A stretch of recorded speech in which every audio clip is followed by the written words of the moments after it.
Today we have an amazing star cast of Bandish Bandits और मैं बताना चाहती हूँ आपको कि आज जानवी तिवारी जी मेरे साथ है, श्रेया चौधरी जी मेरे साथ है, जतिन हमारे साथ है. I'm super excited for season 2 because I'm that audience who's waiting for season 2. Great. I am that audience. Great, I'm so happy to hear. Why 4 years? Very important question. तो जितनी जोर से मैंने थैंक यू बोला उतनी जोर से मैं डांट खाने के लिए तैयार. ऑनेस्टली आकृति जब सीजन 1 हमने लिखा तो 2-2.5 साल लगे उसको लिखने में. इनफैक्ट सीजन 2 हमने थोड़ा फास्ट लिखा. मेरे साथ में स्क्रिप्ट तैयार हो गई. मुझे ना ये कहानी कहनी थी जोर से, है ना, सीजन 1 में भी सीजन 2 में भी. पर उसके साथ एक रिस्पॉन्सिबिलिटी आ जाती है जब आप किसी के घर में जाके उनकी बात कहती हैं. तो क्योंकि हम संगीत से इंटरेक्ट कर रहे हैं, उनकी बात है, तो हमें सबसे पहले उनके खाने को समझना पड़ेगा उनकी तरह. तो वो सारे एक्सपर्ट्स आए, स्टोरी टेलर्स और म्यूजिशियंस ने साथ मिलके इंटरवाइन किया एक दूसरे को और ये समझा कि म्यूजिक में ड्रामा कहाँ है और ड्रामा में म्यूजिक कहाँ है. तो ये करने में समय जाता है और मैं नहीं चाहता था कि सिर्फ सीजन 1 इतना बड़ा सक्सेसफुल शो हो गया है इसलिए जल्द से जल्द हम सीजन 2 बना दें और आप एक एपिसोड में सिर्फ ये देखें कि तमन्ना और राधे जब पहली बार मिलते हैं तो कितनी बार एक दूसरे को स्लो मोशन में देखते हैं. उसके पीछे ड्रामा हो, उसके पीछे रोमांस हो, उसके पीछे बहुत सारा म्यूजिक हो और भी सारे किरदार जो हैं उनको सही डायरेक्शन में हम ले जाएं क्योंकि सिर्फ इन दोनों को नहीं छोड़ा था हमने. एक अनसेड अनरावलिंग में हमने बहुत से और किरदारों को अनरावल करने के लिए आपके आसपास छोड़ दिया था.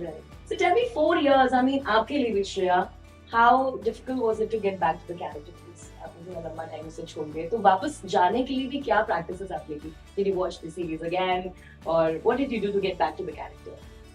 वेरी ऑनेस्टली जब सीजन 1 रिलीज हुआ था उसके कुछ महीनों बाद ही सीजन 2 अनाउंस हो गया था कि सीजन 2 आने वाला है.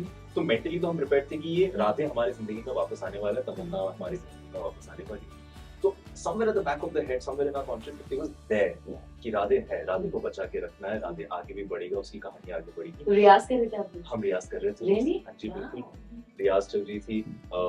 And my fascination towards classical music increased so much that I started literally just not only listening to them, started reading about their stories, their lives, सारी जितने हमारे legends हैं उनके बारे में पढ़ना स्टार्ट किया मैंने, उनके families के बारे में, उनके relationships के बारे में. और धीरे धीरे फिर इतना समझ में आया कि हम अगर इस कहानी को आगे लेते जाए बंदिश बैंडिट्स को तो और रिस्पॉन्सिबिलिटीज हम पे आती जाएंगी क्योंकि जितना ये संगीत की दुनिया जितनी खुलती जाएगी उतनी नए न्यूएंसेस, नए रिस्पॉन्सिबिलिटीज, नए दरवाजे खुलते रहेंगे हमारे लिए. नहीं बिल्कुल जैसे इन्होंने बोला कि we found out very close to season 1 that we are doing season 2 और जहाँ पे हमने छोड़ा है तमन्ना के कैरेक्टर को to realise she is starting a new chapter in her life. So that was really interesting because it was all in the right. What she's going through, I had to only obviously her core has to still be with me, which luckily I think will never. That you know, as an actor, those things never leave you. It almost becomes like muscle memory. So the minute I got into her costume, or even at workshops, I just felt like someone, you know.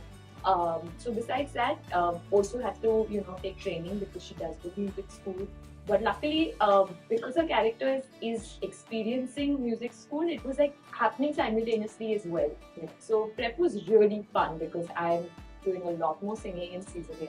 ये जो आप लेकर आए हो ना जो this is again I'm saying it's such a delightful watch. जब आप देखते हो तो आप मुझे goosebumps आते हैं. तो सीजन 1 के लिए मेरे लिए एक वर्ड है goosebumps. You tell me season 2 के लिए आपके लिए शब्द क्या है? सीजन 1 अगर घराना था सीजन 2 आई थिंक क्या बात है. देखते लगे. शब्द का. Well got you. I don't know, 106. Uh-huh. Love letter from Australia. जल्दी लीजिए. 13th December. मैं वही पूछ रही थी कॉन्सर्ट के पासेस कब मिल रहे हैं. मैं आपको सबको कहना चाहूंगा कि देखिए अगर सीजन 2 आप लोगों ने चला दिया तो हम सब साथ मिलके Amazon प्राइम पे ये प्रेशर डालेंगे कि सभी गानों का हम कॉन्सर्ट करेंगे. है ना, बहुत मजा है. Please talk about the music. जी जरूर. पूरा का पूरा म्यूजिक आप बताइए कि किस तरह से कितना मेहनत लगा है म्यूजिक के लिए. जैसा मैंने कहा जो डांट हमको सही पड़ रही है हमारे ऑडियंस से, एक ऑडियंस हमारे सामने बैठा है कि 4 साल क्यों लग गए. तो जैसा कि आपने अभी देखा है कि प्लेलिस्ट में 17 गाने, तो वो 17 गाने सब ड्रामा के पार्ट हैं. कई गानों में मुझे डर भी लग रहा था कि यार ये गाना भूल गए क्योंकि हमारा, पर वो कॉन्टेक्स्ट फिर अमृत ने मुझे समझाया कि देखो तुम्हें कॉन्टेक्स्ट पता है इस गाने का, ऑडियंस को कुछ नहीं पता, वो संगीत की तरह. तो इसके अलावा भी कई गाने हैं जो शो में हैं, जो स्टोरी को किसी तरह आगे ले जाते हैं। तो हर गाने के पीछे उसको बनाने का एक स्टोरी रही है, और उस गाने की एग्जिस्टेंस की विद इन द सीरीज में हमने स्टोरी बताई।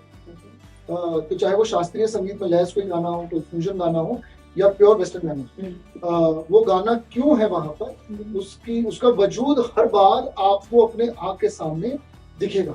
तो सीजन 1 में हमने जैसे किया था, उससे ज्यादा हम डीपर जा रहे हैं, क्योंकि हमें ज्यादा कॉन्फिडेंस आ गया है हमारी ऑडियंस में, इस जर्नी पे शायद वो हमारे साथ रहना चाहेंगे कि सिर्फ आप संगीत सुने नहीं, वो संगीत घड़ते भी देखें। Let's play a game and we'll end with that. The name of the game is Stars Don't Lie. Right. Stars don't lie. You will not lie. Okay. See ना, हम लोग आपसे बहुत प्यार करते हैं, सच बोल। सेट पे सबसे ज्यादा लेट कौन आता What? What? I would say it's a mix between the two. ये दोनों बहुत ज्यादा सेट पे टाइम पे आने वाले लोगों से मिलते हैं। और दोनों की सबसे बढ़िया बात थी कि नए बहाने होते थे। अच्छा। क्रिएटिविटी बिल्कुल है। मैं बस ऑडियंसेस को एक चीज समझाना चाहूंगा कि फिल्म मेकिंग में एक चीज होती है कि आप लोकेशन पे पहुंचते हैं, फिर लोकेशन के बाद आप सेट पे पहुंचते हैं। हम लोकेशन पे लेट पहुंचते हैं, सेट पे टाइम पे पहुंच जाते हैं। Okay. लेट कौन जाता है? लेट नहीं जाता था यार, क्योंकि हर मैंने जब ये सवाल लिखी थी मुझे पता था जवाब। एक्चुअली हमसे ज्यादा लेट हमारे टेक्नीशियंस आते Yes, थे yes. और हमारा क्रू जाता था, क्योंकि हम बड़े आसानी से सेट पे आ जाते हैं। और फिर मेरा काम होता है कि मैं अनुराग बासु का मैं स्टूडेंट हूँ, उनके साथ मैंने डायरेक्शन सीखा है, तो वो पैकअप नहीं कहते, वो साइनाथ महाराज की जैकेट है और पैकअप हो जाता है, ठीक है, उनका नाम लेते ही। तो पर हम तो कह के हमारी गाड़ियों में निकल जाते हैं। जो क्रू होता है ना, वो उसके बाद पौने घंटे 1 घंटे रैप अप करेगा। ये इंटरव्यू के बाद जैसे होगा, ये सब चीजें जब निकलेंगी सुबह लाइक जो लगी निकलेंगी, तो सबसे लेट तो यही घर जाता We all appreciate. पहले आते भी है। हैं सबसे पहले ये आते हैं। फोन पे कौन सबसे ज्यादा? इन दोनों में से इन सारी स्टार्स देखिए, अनीश नाम का हमारा एक्टर है, जो हमारा सबसे प्यारा एक्टर है। मुझे मतलब सबसे ज्यादा बायस अगर मेरे लिए किसी के लिए तो अनीश के लिए सबसे ज्यादा यंगेस्ट Yeah, okay. So सबसे ज्यादा गुस्सा कौन करता है? मैं Before देखिए इस पॉज को नहीं खत्म।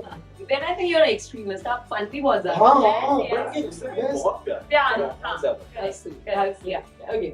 Who was a caretaker on this? What among the actors, I think Divya and Shiva. Yes.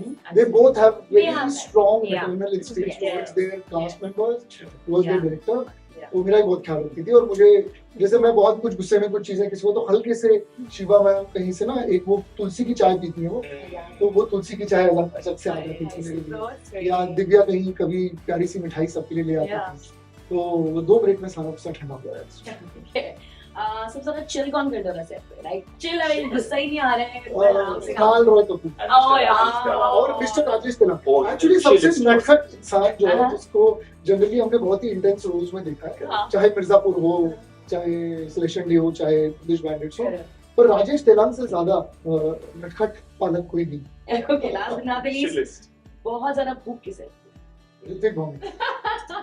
हाँ, सेट पे एक चीज मैं अपने हर ऋतिक के साथ 4 बार काम कर चुका हूँ, तो मैं हर मेरी टीम को यही बोलता हूँ, असिस्टेंट डायरेक्शन टीम को, कि ऋतिक चाहे लेट आए, चाहे टाइम से आए, चाहे हमारी लाइट जा रही हो, जो भी, उसको उसका खाना जो है ना, वो बस टाइम पे दे दो, फिर वो आपके जान दे देगा। Okay, so you are in Delhi. Delhi is a food hub. होगा दिल्ली में अगर आपने एक्सप्लोर जी, जी। हाँ जी, जो favourite just last place night we last went night, cafe yeah. Totem Oh, और वहाँ का खाना इतना Delicious. इतना बेहतरीन था। यम आपने कुछ और कहीं दिल्ली में ट्राई मैंने किया? बहुत ट्राई किया, आप बताइए। बदतमीजी से। हाँ, हम कल रात को बंगाली मार्केट गए घर से, lovely. और हम लोगों का खाने के बाद मन ये हुआ कि हम गोलगप्पे खाएं, पर तब तक सब बंद हो चुका था। तो अगली बार दिल्ली में जरूर आऊंगा गोलगप्पे खाने। और बैम्बूज बनाने के दौरान मैं वेस्ट दिल्ली काफी घूमा हूँ, और चापों से काफी हाँ, West Delhi प्यारा रिश्ता रहा मेरी जबान और कबाब मेरे से पेट। नीचा। अये। तो मैं शाकाहारी हूँ, तो मेरे लिए तो चापे ही माशाल्लाह। और आपके लिए पराठे बहुत ज्यादा जो पराठे वाली गली यस ओह माय गॉड उसमें पराठे कम है, और उसमें जो बटर और घी और प्याज है वो ज्यादा। So I'm ending my conversation here because I host the show Ye Dilli Hai Mera, so I जी. have to ask you How about beautiful. that Ye Dilli. But अपनी टाइटल को thank you. चोरी का है. और अगर emotion सही है तो क्या Yeah. But thank you so much and best of luck for season 2. Eagerly waiting. Thank you 9th of so much. December. Thank you. Thank you. 92.7